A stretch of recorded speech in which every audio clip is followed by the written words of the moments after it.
everybody. I'm Jenny And I'm Gideon. and we are Performance. This is our first vlog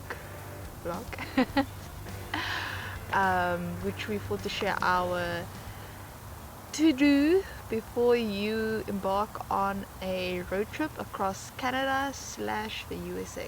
What we will be doing for the next few months, we don't know how long exactly, is we'll be traveling across Canada and the USA. We're currently living in Canada and we've only been on Ontario, so we want to see what the rest of the provinces are like and whether we would perhaps like to move there.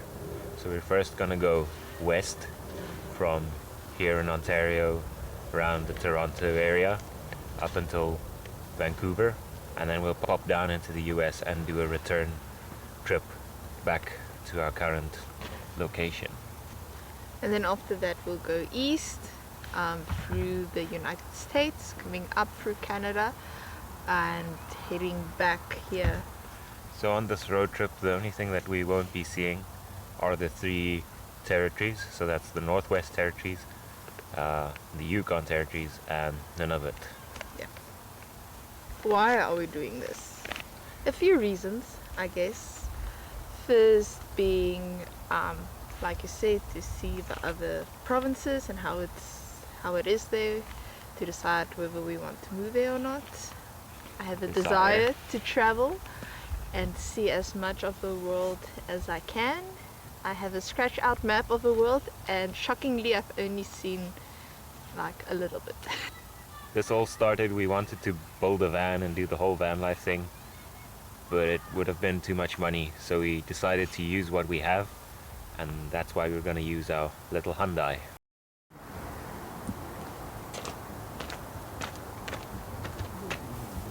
So this is the car that we're using. It's the 2013 Hyundai Accent. It has no name. But it does have an accent. We'll just run you guys through some of the things that we actually did up to this point, starting with, well, the most important thing, prepping the car. Do all the maintenance that was due or was either coming due within the next 12,000 kilometers. So stuff like oil changes and filter changes. Consider doing the balancing and alignment of the wheels too, but it tracks correctly, so there's no need to do that. In the front here, on the passenger sidewall, we have a pure sine wave inverter. It's a 300 watts, but we won't be using it anywhere near its rated power. The pure sine waves are a little bit more expensive than the modified sine wave, but it is better. On the driver's side sidewall, we have an emergency hammer. You use this side to smash a window when the door doesn't open, and this cutter to cut your seatbelt when the seatbelt doesn't want to release. Both of these are fixed to the side with what they call auto reclose strips, or just Velcro strips. On the dash we have a little magnet which you can put your phone on here, so we'll be using the same phone that we take these videos on as a GPS. We downloaded maps.me onto it, so the maps are offline. In this corner here we have a 12-volt outlet that we wired from the front fuse box using a wire tap. We'll use that to power our cooler with. Emergency dates for when you're lonely. This is the winter safety kit. It has a blanket, some gloves, hand warmers, our booster pack, and a snow shovel in. This is the rest of the emergency kit. We have a first aid kit, funnels, fluids such as coolant, windshield washer, and oil. We have wheel chocks to stop the car from rolling when the car is jacked up. Safety vests, and in the back there is also a tire inflator, a 12-volt tire inflator, and one of these emergency tire inflators and sealers. I also have a safety triangle, and in this box we have our toolkit to do basic maintenance and repairs if need be. We signed up for a CAA membership, basically 3 tiers, and we went for the middle tier. For the middle tier because it offers the best value for money. It has about a towing distance of 200 kilometers per service call, which I think we might need if we break down. The lowest tier only has a 50 kilometer towing radius. Yeah, that covers us for both Canada and in the US. Yes. Another thing that we did, which might seem obvious, but which you might forget, is to change your mailing address.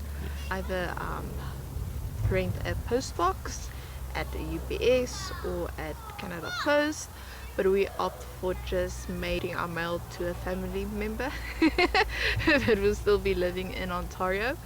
We also moved our stuff into storage. That's by far cheaper than renting a place. Our rent was about $1,400 a month, whereas the storage is about $120 a month. Yeah. Got a storage unit from Public Storage, and it's a 5-foot by 10-foot storage unit. To move our stuff, we rented a U-Haul, the 10-foot U-Haul.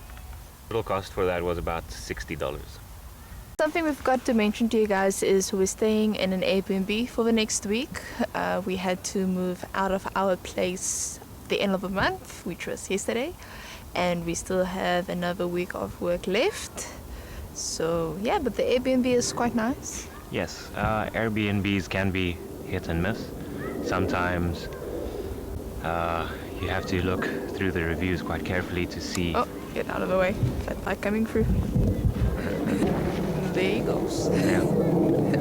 Sometimes the Airbnbs can be hit and miss, but we figured out that if you look through the reviews carefully, you can spot fake ones.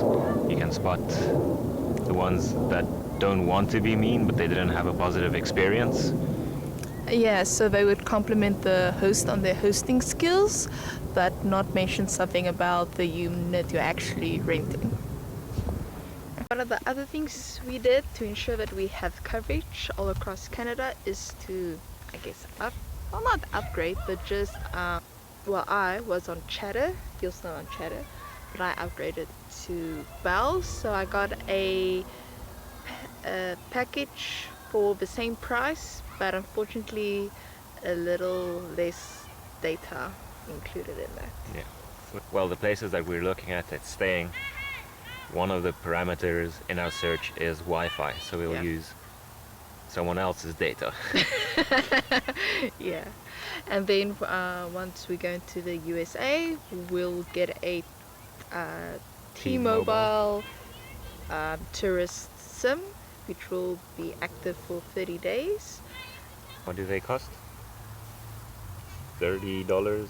$50? Something like that. Somewhere Not sure. between $30 and $50. Yeah, but by far the cheapest. We looked into maybe activating our roaming or getting packages or SIM cards from other places that will cover the USA as well. But T-Mobile has the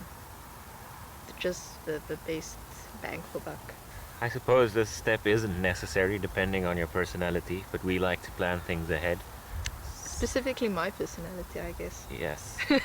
So we've planned out our route, more or less, and the activities that we want to do in each city.